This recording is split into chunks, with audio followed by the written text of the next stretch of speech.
Hey everyone, welcome back to Crypto Cash. Thanks so much again for joining me here. I hope you're having a phenomenal day. Please do me a quick favor, hit the like button, maybe even comment below if you find benefit here today. We're going to specifically be looking at the backend data here, more so order blocks on the larger time frames, and then also some backend data here too, kind of letting us know that we got some money injecting into the market.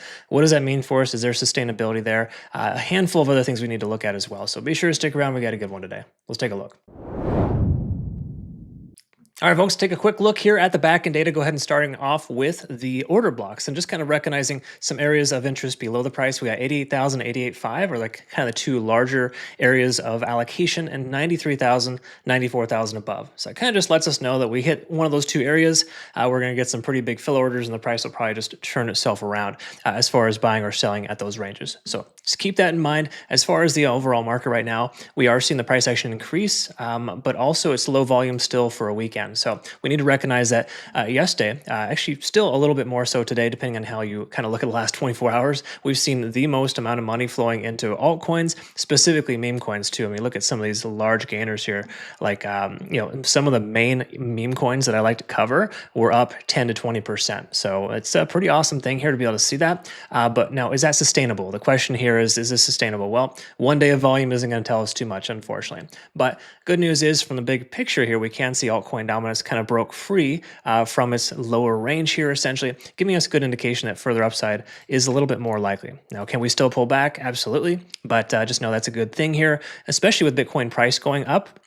Albeit not that much, but still going up, and also the amount of Ethereum and altcoin dominance going higher, right? So the fact that Bitcoin price is going up and the dominance is going down tells us that profits are flowing away from Bitcoin going into altcoins, and there's also money coming away from stablecoins too, going into Bitcoin and altcoins as well. So generally speaking, the most favorable thing here is stablecoin dominance pulling back, but that's a good sign here overall. Now, taking a quick look at liquidation.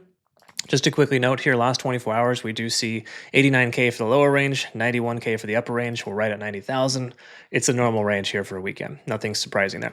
When we look here, however, at 91.5, there's still that area of upper liquidation left. I mentioned that level yesterday as a good consideration for a short. Congrats to some of our community members who got in for what I think they got in around 91,000 or just under. That ended up being very positive here. If we take a look as well, we kind of look at our signals here. We scored some nice profits on an older Ethereum trade and a new ETH trade. We took the along for Ethereum, at like 29.70 for a good 62% there.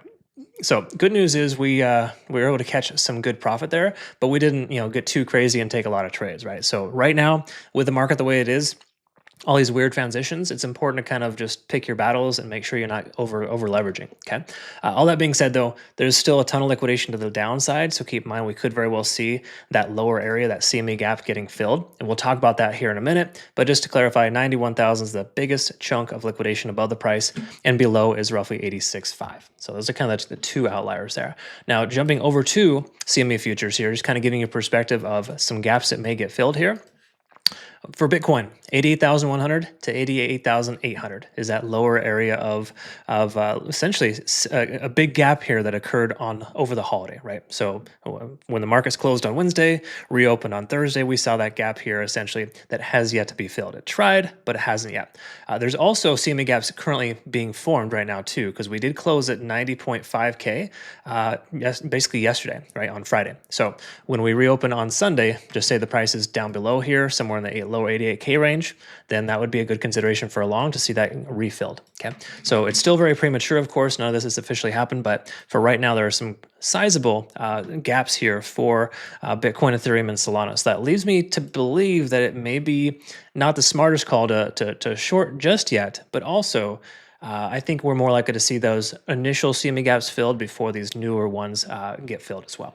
Anyways, we'll talk more about why that's relevant, how that happens, because a lot of it has to do with liquidation, and there's more liquidation on the downside. We saw that 88 to 89K big old chunk there, and that's probably going to be the next potential target for us. So if we take a look here and we just kind of get a quick refresh, we can see half of that upper area liquidation got swept. I mentioned there was somewhere in the range of like, 20 to 40 billion liquidation. Well, half that got chunked out, upwards of 90.9K. All right. And then we got still a big chunk left between 91 and 92,000. So this leads me to be a little more apprehensive about just jumping right into a short, just based on the simple fact that we could very well see one more wick up.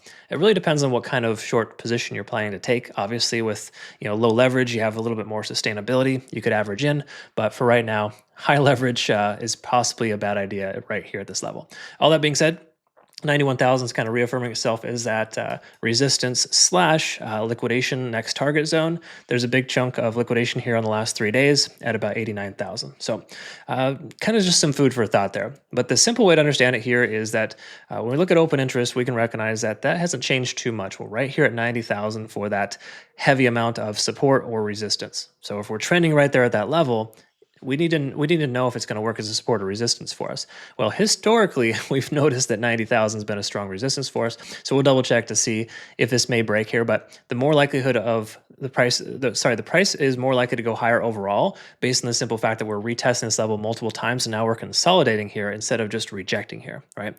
So generally speaking, when that happens, oftentimes the price will leg up from here based on that sentiment. Okay, but it's once more tentatively a breakout trade, so it's difficult to want to consider that. Looking here, though, we got 6 billion in liquidation long delta, letting us know we're in decent shape there for further upside. And then we look here as well on the left-hand side, we can see about 91,000 to 92K, still that same number. All right, so sound like a broken record, I'm sure. I apologize for that, but just want to trying to drive it home to let you know that we are in that kind of in that range right now where we're transitioning to potentially breaking out, but it's still far too early to tell, especially on a weekend. So if we do kind of look at the price action leading into the weekend here, we saw a significant amount of buying here, and it does make sense based on historical values here, at least the most recent past.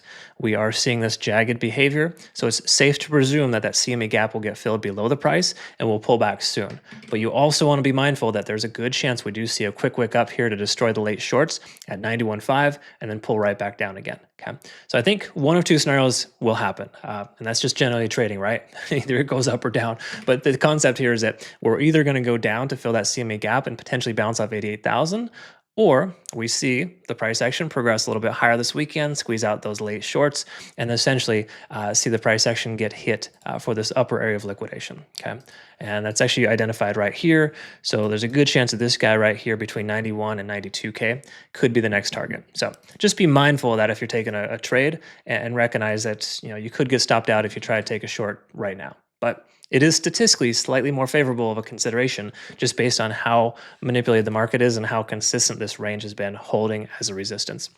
All that being said, RSIs are still looking in good shape. We are starting to see that stochastic, that early swing to the downside. And then the RSI here as well on the daily is looking pretty positive too.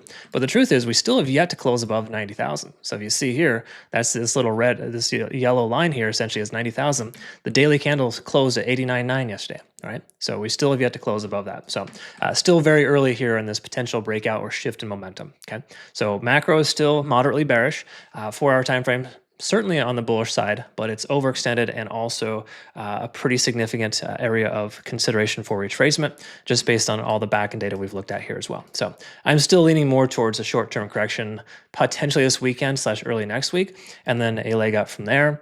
Or we do see a push towards the 92K range to sweep that liquidation, and then 90K becomes a new support for us. Okay, so there's a chance of that too. So can't rule either of them out, but I can tell you with these CME gaps here looming down below, we've seen historically these CME gaps have been getting filled within 1 or 2 weeks on average. So I think 88K seems like a distinct probability, just a matter of when that were to happen. Okay, so I'll post all this stuff on our playout charts, or our playout charts rather, on social media, Twitter, Telegram, and Discord. Make sure you join us over here as well. I've been communicating and having some fun over there, and it's really great to be able to kind of interact. I'm kind of getting in the swing of being a little bit more communicative on that platform. So it's been kind of fun. So join us over there too if you want. We'll look forward to seeing the next one. Thanks again for your time. All right, folks, quick look here at Ethereum, double checking some important stuff. We're just going to do a quick side-by-side, see if it's worth taking a trade with this coin right now or not. And based on this comparison, we can see that there's kind of a local high range here that ETH is having trouble passing, which is at 3,110. So 3,110 is kind of that local range, where we can see Bitcoin establishing higher highs and higher lows contrary to that. So that leads me to believe that ETH is slowing down a little bit on the lower time frames, and that generally speaking, we could very well see a short-term correction, especially if Bitcoin were to pull back. Let's quickly look here at the backend data here for Ethereum as well, and just kind of get some, understanding or perspective specifically on what's going on here too, because oftentimes open interest areas can be a good confirming factors for take profit targets, which we do see here at about 30.60. So hypothetically, a short to 30.60 with a high leverage, low position size may be a good consideration. I'm only saying that because I'm feeling like Bitcoin may pull back a little bit here to fill its CME gap. So if you did fast forward or skipped that part, what the heck, that part, I just want to kind of reaffirm here that there's a CME gap as well for ETH down as low as 29.80 to 30.10. Okay, so that CME gap could very well get filled, especially if Bitcoin hits 88,000. So be mindful of that. Not proposing we're going to drop super hard or super fast, but it is definitely something to be aware of. Now, liquidation delta here does tell us otherwise, right? With 10 billion in liquidation long delta, the bulls are in control, and shorting against this is inherently just a bad idea. Right? Now, the reason why that's relevant is because we took some good profits, 62, 63% on our ETH long here recently, as well as an older Solana trade too. And the whole concept here is that when the price action has this high of liquidation, at least more liquidation to the downside, it shows more sustainability or push in that direction. But we're at a low volume weekend too, so that does kind of factor in. Now, when we take a look at the big picture, I also want to kind of reaffirm here that 3,000 to 29.50 is kind of that lower area of liquidation. So there's definitely a lot more of the downside than the upside. So I think the incentive for the price to go higher on the short term makes less sense. And once more, when I say incentive, I'm referring to more so the whales and the market manipulators. Those are the ones that are doing that, right? So our local high here was almost hit at 31.50. So that's kind of our local high here for us if we were to continue to progress a little higher. I think there's more meat left on the bone to the downside than the upside as far as just, once again, short-term correction. So all that, plus the fact that we're overextended here. We hit a 9 on TD sequential. We moved 36 hours without retracement. Yes, we pulled back to 30.80, but we're still kind of consolidating with this tentatively lower low and lower high pattern. We're also back under 70 in the RSI, which is a good take profit consideration for long if you were to be in one, and the stochastic swinging down. Daily time frame also has a pretty significant fair value gap as low as 30.10. So a fair value gap plus CME gap, that's kind of a double negative in a lot of ways, implying that we should see a short-term correction. Okay. Now, when I say, considering a short-term correction or just taking a short trade, I'm specifically referring to low position size trades and not getting too crazy outrageous with too many trades, right? So focus on one thing at a time. I don't know if you've seen this already, but if you're in my community, I'm generally only trading 1 or 2 trades at a time. I don't have 4 or 5 trades open at once. That'll happen in bullish or bearish specific markets, but we're in a transition right now, and it's important to just ensure that you're not overtrading. So just some friendly advice, don't overtrade. And if you're going to consider overtrading or just trading in general, join us over at Bitunix too, folks. We got awesome rewards that just unlocked here. Congratulations to these 3 traders here for some nice profits there. We got our first volume unlocked there as well. So good stuff. You'll automatically be eligible for this if you consider joining over with my link there. So check them out. They've been a good exchange with our community there. So thanks again, Bitunix, and thank you too so much for being an amazing part of my life. Look forward to seeing the next one. Quick heads up to our traders. We got a 15% discount on trading fees if you use my link to register through Bitunix. Links down below in the description. All right, folks, quick look here at Solana, double checking some important stuff here, specifically the key level support for us at 128. So if we do see a pullback, that could very well work as a new support, just based on how strong of a resistance range that was for us previously. So I would be careful just out, in general, considering, shorting to that level. While there's a good chance that we do end up retracing there, that may be a pivot point and a bouncing point for Solana. Now, to clarify though, you got to recognize as well, bigger picture, there is a CME gap as low as 124. I'm kind of rounding down a little bit there, but 124.50 to be precise is kind of that lower range. And we're also creating a new CME gap as well, depending on where the price action closes this weekend. So oftentimes when there's multiple CME gaps, it can be hard to kind of decipher what direction we're heading, but generally speaking, that's kind of the consensus there. Let's take a quick look at the side-by-side of Solana and Bitcoin and recognize that Solana is very strong as far as its short-term corrections or continuations. You could actually argue it's pretty close to Bitcoin, and right now Bitcoin looks pretty strong. So the overall sentiment here is that it's a little more on the risky side to consider a short position, even though it seems like a juicy target. Okay, so just some friendly advice. If you're going to be taking a short, I totally wouldn't fault you for it, but just know there's a lot of support between 128 and 126 based on open interest, and there's also a significant amount of liquidation delta too as well at about 2 billion. So that's kind of some positive in a lot of ways for the upside, right? but not so great if you're considering a short. You're probably better off in general right now waiting for this coin to pull back first before considering a long versus taking a short to whatever level it may or may not happen. Now, there is a fair value gap, of course, at 127 here, and that being consistent with the CME gap just below that, I do think we're still more likely to see the 120s again at some point. Okay, so I don't really think that I'm fully bullish on this coin, but short term, lower time frames are looking pretty good. And once more, Bitcoin is exuding the same behavior, so take that with a grain of salt. Daily time frame has broken tentatively bullish regarding the RSI and the money flow index. That's a good sign. We're also shifting momentum here as well and kind of breaking above our descending trend, which is a pretty big macro structure descending trend, right? That's basically ever since September 18th, with our highest point there of about 254, and we've been pulling back almost 50 to 60% of that level, right? Pretty significant correction. Having said all that, though, the concept here remains the same. Until we can remain and close consistently above 130, at least for a few more days, it's still very premature to presume we're going to go higher, right? So that's just kind of the thought process there. A lot of times folks will be like, shift gears, pedal to the metal now with Solana just because we broke a short-term resistance. It takes time for that to develop on the macro. So make sure you understand that we're in a position right now where we probably want to wait a little bit longer before the price action, to be able to have that benefit of that pivot or that bounce, right? Still a little early. So those are my thoughts. What are yours? Why don't you comment below? Let me know. Love to hear it.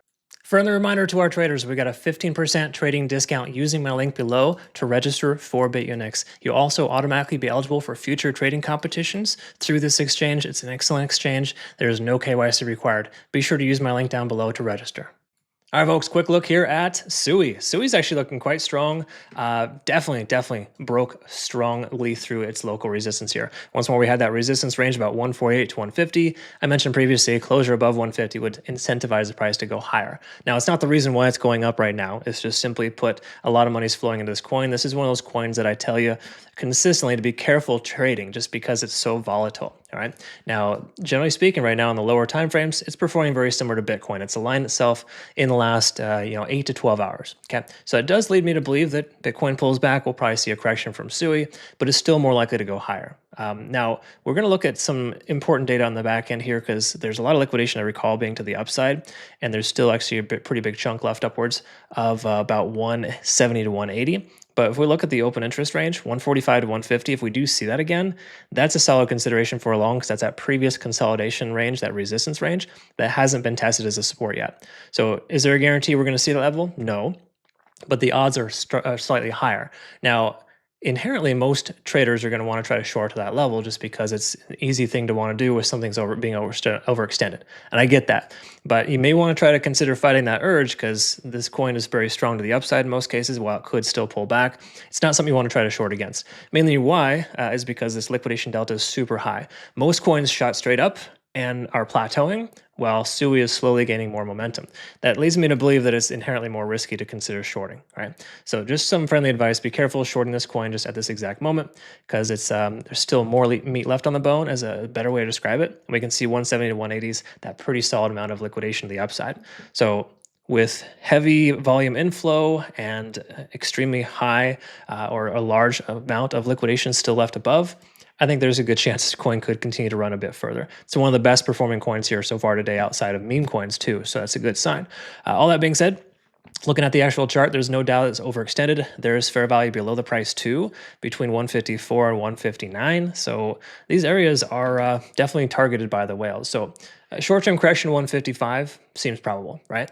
But is it risky to consider shorting this level? Absolutely. This is not the kind of coin you ever want to consider shorting. I have the worst luck shorting this coin, and I generally have a favorable track record. So just some friendly advice, try not to do that too often on this coin. When we look at the overall scenario here, once more, significant fair value gap on the daily time frame.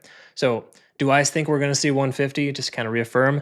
Yeah, I think it's inevitable, but I don't think we're going to see it immediately or right away. It really depends on Bitcoin's price action. If Bitcoin pushes to 88,000 in a quick, aggressive fashion, then we'll probably see that from SUI as well. We'll probably see 150. But if Bitcoin kind of slowly corrects itself and we see SUI still ascending higher highs and higher lows, different story altogether. For right now, it's proven to do that in lower time frames. Okay, but we do have a lot of confluence at 150. So if we do see that area again, that's going to be a good consideration for a long for me. At 4-hour time frame, we have a ton of convergence here. Everything's looking super awesome. RSI is over 70 still. So generally speaking, if you're in a long position, you don't want to consider closing it. I would recommend adjusting your stop loss higher just to be safe. But for the most part, when you remain above 70 and you have a lot of other confirming factors, the likelihood of further upside is greater. And now that's generally speaking in a bullish type of scenario. The market is not very bullish right now. So, heaven forbid Bitcoin were to pull back, SUI probably will too. But if Bitcoin just keeps going sideways, I think SUI will probably hit this 170 to 180 range just based on how greedy people are being and trying to short the top when the top may not be in yet. Okay, so there's just some thoughts there, of course. But if we do see 180, that seems like a more practical consideration for a short. Right now, we're in this weird transition where it's just too high of a risk to short right now, and it's too late to long. Those are my thoughts. Obviously, if you're already in a trade, it's a different story. But I would hesitate on taking a trade right now, this exact moment. Wait for 150 or 180, which I know is crazy to say. People will probably roll in their eyes when they hear it, but that's the safer play, and those are the trades I like to take. Okay, if you want that for yourself, join us over at cryptocash.tech. Links down below. While our Christmas sale is discontinued, we got a lot of new members coming over. Make sure you read through our signals guide so you know how to set up the trades and just how my trades are essentially sent, so you know specifically what that entails. All right. Also, make sure you read the trade alerts too, because I give you a good heads up on why we're taking the trades we're taking. We don't just shoot in the dark with our trades. Okay, so just some friendly advice. Be sure to check that out. Either way, I hope you all have a good one. Thanks again for your time. See you in the next one. If you're looking for a new exchange or possibly just want to help support the channel, Bitunix has got you covered. We've been partnered with this exchange for over 2 years. It's been our fan favorite for our community, and the reason why is because they take really good care of you. They offer trading reward bonuses as well as a reduction in fees. Best exchange I would recommend at this point. Link down below for more information. All right, folks, quick look here at XRP, double checking some important stuff as per usual. Just want to reaffirm our previous high. That could be our new low is 195, right? So this is awesome stuff to be able to see this $2 range that was just tested. That goes to show that that upper liquidation range we discussed yesterday, or sorry, it was the day before, is effectively been fully swept. Now, if we look at the lower time frames, XRP is looking pretty poor versus Bitcoin on lower time frames. So should we see a pullback from this coin? Probably. I think $2 is likely the local high. But once more, totally could be wrong on that. So we just want to double check the backend data. So let's make sure to look at that first before we make an educated decision. Now, looking at 190 to 185, those are the two areas of support for this coin. So is there a probability or a higher probability we see those levels? Yes, open interest works as a magnet in a lot of ways, but it also works as support or resistance depending on the side you're on. So 190, 195, or sorry, 185 to 190 seems like a very practical consideration for a take profit target, or just be safe and wait for that level and consider a long, right? Why jump into a trade that's already overextended, that's already at key level resistance? It doesn't make a ton of sense. So, okay, so those are just, again, my thoughts. When I look at the coins that I look at, I like to kind of see the correlation between Bitcoin and the coin itself. XRP on the lower time frames is underperforming, more likely to pull back. Liquidation delta is quite high at 1 billion. That's actually good for this coin, so that's generally a positive sign. And when we look at liquidation too, we can kind of see there's a little bit of late liquidation at 196 and upwards of 206. Okay, so we're kind of right in the middle of that range. Now, when we look at the actual chart itself, massive overextension with the fair value gap below the price at 192. It seems like the 190 to 195 range seems like a practical consideration here for the price action to inevitably hit, right? Now, whether or not it comes down there and stops and bounces or continues lower is really hard to say between now and then. But generally speaking, you want to give the previous high a chance to work as a new low, though. Okay, that's kind of the concept there. So a lot of times I'll take smaller trades there in position and average into my position on the way back up if it bounces, or the opposite there, essentially short to that level, secure profits at least partially, and then consider holding as well. Now, daily time frame. The thing I do want to kind of reaffirm here is just because we have one candle above this descending trend doesn't mean we've broken bullish, right? Most people are going to be screaming to the high heavens right now that XRP is going to the moon. And it's all well and good if you want to listen to them. I'm sure they might have some good advice, albeit probably very sparse. But the whole concept here is that you can't trust just a single pump. If you look at all these previous descending trends here, every single time we see a large volume pump, the price ends up turning right around. And this isn't even a high volume pump too, by the way. This is actually quite low in volume. So it's kind of, I wouldn't say it's a trap per se, but it certainly doesn't feel welcoming, okay? All that said, fair value gap below the price, we have a significant amount of resistance at 220. Just so you know, if we do end up continuing to run, 220 is that point of control. We have the most amount of volume there. And we look at the 4-hour time frame too, we can see that we've lost 70 in the RSI. That's generally a good sign to consider closing your long position in profit. That's usually what I like to look for. Stochastic RSI is swinging down too. Money flow index is quite high, which is just fine. But that in conjunction with these factors here in the back end lead me to believe we're going to see a short-term correction for XRP. I don't think we're going to push towards 220. I think 190 to 195 seems like a practical initial stopping point. And then from there, we can consider either a long or kind of reevaluate and see what's going on. But those are my thoughts on XRP. It may not be what you're thinking. I'd love to hear your thoughts. Why don't you do me a favor, comment below. Let's fight the algorithm. Get these videos on track. Right? Really appreciate that. Once more, we just have low volume in this coin, and it's hard to trust that kind of volume. Right? So just some friendly advice. Be careful. Taking a long at the top here. Give it a moment to consolidate in the $1.95 to $2 range before you consider a long. And then obviously, if you're going to consider shorting, a tighter take profit targets makes perfect sense. Okay. All right. Thanks again. See you next one. All right, folks, quick look here at Chainlink, just double checking some important stuff, specifically in the daily time frame, because there is a fair value gap below the price at 1265.